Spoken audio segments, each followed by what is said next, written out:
Hello and welcome to your mom's favorite channel, and today we'll be making some calamari. Yeah, but I thought you guys don't eat fish. Yeah, we don't, so we'll be using these king oyster mushrooms. You can find these at the Asian stores or sometimes if you're lucky in the supermarkets as well. And I find that the texture of these closest resemble calamari. So let's get going. Oh shit, circumcised mushroom. Anyway, we'll be cutting these into discs. Try to get them about 1 centimeter in thickness. Then we'll be poking holes into these. You can use an apple corer if you have one. So these will then obviously be calamari rings. The mushrooms will vary in thickness, so sometimes you might have to poke more than one hole. Or if you can find something a bit bigger that fits the size of the mushroom a bit better. Shouldn't have any problems, they're quite soft, so we'll just go in and then just pop it out. There you go, perfect ring. And then the inside of the bigger hole, you can make a smaller one. Ringception. Another method would be using a paring knife, and then you just cut it out manually. I find that you have better control, just be careful so you don't cut yourself. And it pops out, as easy as that. And you want to carry on till you're done with all of them. And then just put the finished rings in a bowl, keep them aside while you carry on with the other ones. I'll keep these two for a future video. I've got something exciting I want to make. Subscribe if you want to check that out. So look at this texture, it's kind of rubbery, so I think this will suit the calamari style very well. And sometimes they might break, so just work delicately.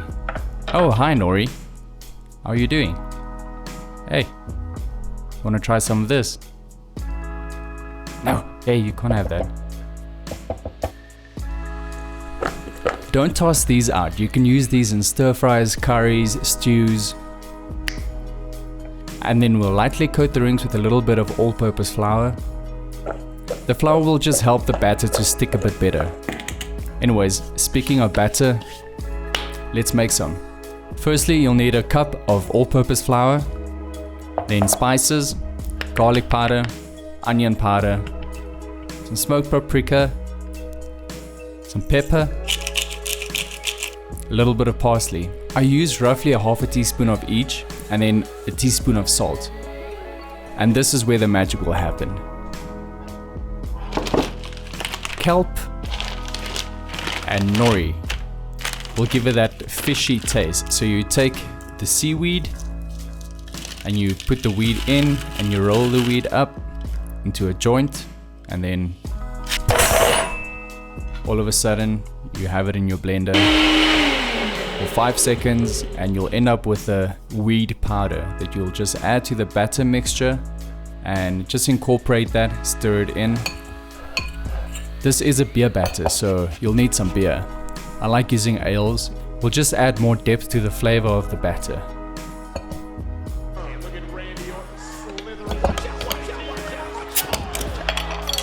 Thank you, Rey Mysterio. I knew I could count on you.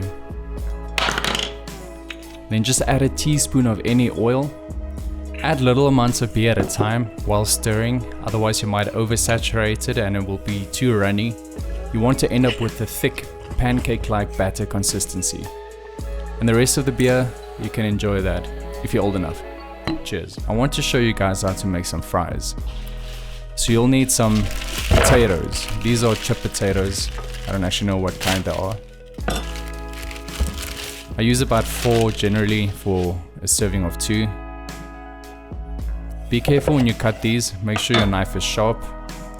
And then cut them into about 1.5 centimeters thickness, and then just try to cut them evenly as possible. Have fun with your potatoes. Potatoes are fun. They aren't supposed to be boring.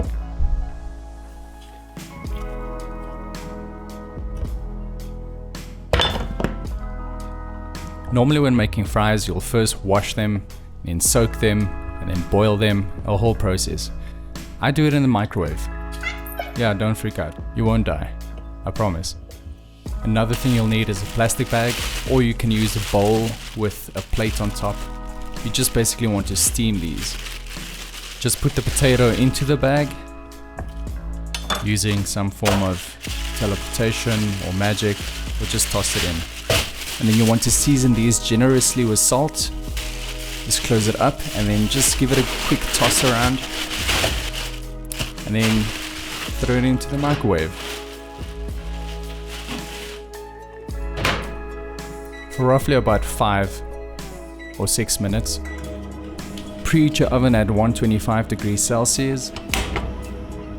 You can also preheat your oil for the calamari. It's hot, be careful.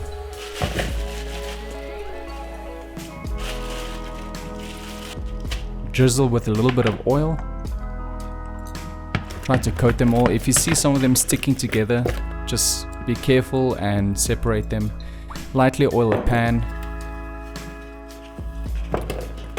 Spread them out evenly. You can put some parsley, sage, oregano.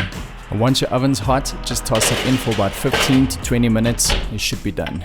Your frying oil should be about 180 degrees Celsius. Get your mushrooms in, start coating them. Don't put too many of them in at the same time. It will cool the oil down and will take much longer to cook. It also won't brown as nicely. Flip them every now and then, and once they are nice and golden brown, take them out, put them on some kitchen towels to drain the excess oil. And something you'll almost always get with calamari is tartar sauce. And this is a simple way to make tartar sauce. You'll only need a few things. Firstly, you'll need some vegan mayonnaise. I use about 3 tablespoons. You'll need some gherkins, or as I like to call them, ninja turtle dicks.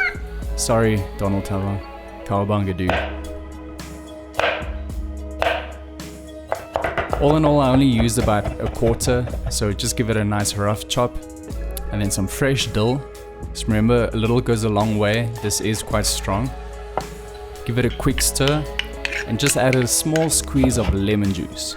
Normally you'll add some fine capers to this. I didn't have any. Taste. Need a little bit of salt. And there we go. As easy as that. After 20 minutes, the fries are done. They've browned nicely. Good. So now that everything's done, let's have a look. This calamari came out so amazing. I mean, just look at this. The batter came out nice and crispy. At times when I was eating this, I thought to myself, how the f is this not fish?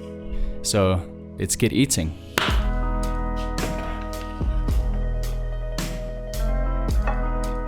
For anyone who used to love eating seafood and stuff like that, this will be an amazing treat for you. All the fishiness without the cruelty. What more can you ask for? If you like these videos, give it a thumbs up. Don't forget to subscribe.